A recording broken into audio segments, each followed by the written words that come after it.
উপরের ভিডিওটি দেখেন, সালাতের ভিতরে সূরা ফাতিহা পড়ে নাই, ওই ব্যক্তির সালাত হয় নাই। প্রত্যেকের জন্যই সূরা ফাতিহা পড়া, কিরাত পড়া ওয়াজিব, পড়বে, বাধ্যতামূলক পড়বে। সে ইমাম হোক, সে মুক্তাদি হোক, সে বাড়িতে থাক, সে সফরে থাক, তার সালাত আস্তে হোক, তার সালাত জোরে হোক, প্রত্যেক সালাতেই ইমাম মুক্তাদি সূরা ফাতিহা পড়বে। হুজুর, আল্লাহ আপনাকে বুদ্ধি দেয় নাই তাই আপনি মান বোঝেন নাই।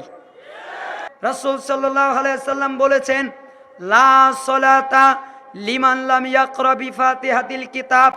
যেই ব্যক্তি সালাতের ভিতরে সূরা ফাতিহা পড়ে নাই, ওই ব্যক্তির সালাত হয় নাই। আবার বলেন, যেই ব্যক্তি সালাতে সূরা ফাতিহা পড়ে নাই, ওই ব্যক্তির সালাত হয় নাই। কেন? এখানে একটা শব্দ আছে মান, লা সালাতা লিমান।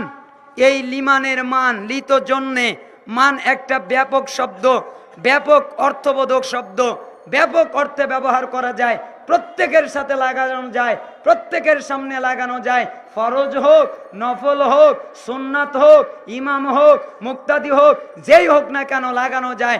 তখন এক শ্রেণীর লোকেরা বলে কি জানেন, কয় মান যে ব্যাপক, এটা কি আল্লাহর নবী বলেছেন? আচ্ছা, আনা মানে আমি, আংতা মানে তুমি, আংতুম মানে তোমরা, নাহনু মানে আমরা, এভাবে আল্লাহর নবী বলবেন?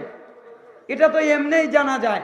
আনা মানে আমি, আংতা মানে তুমি, পুরুষের ক্ষেত্রে, মহিলার ক্ষেত্রে আংটি মানে তুমি, এটা তো এমনিই জানা যায়, এটা তো বলার দরকার নাই।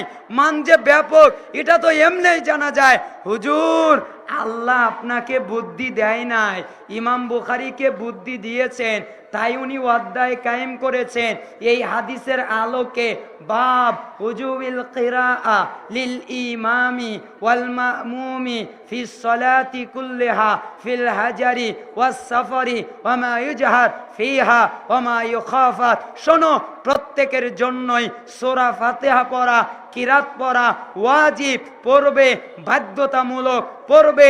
সে ইমাম হোক, সে মুক্তাদি হোক, সে বাড়িতে থাক, সে সফরে থাক, তার সালাত আস্তে হোক, তার সালাত জোরে হোক, প্রত্যেক সালাতেই ইমাম মুক্তাদি সূরা ফাতিহা পড়বে।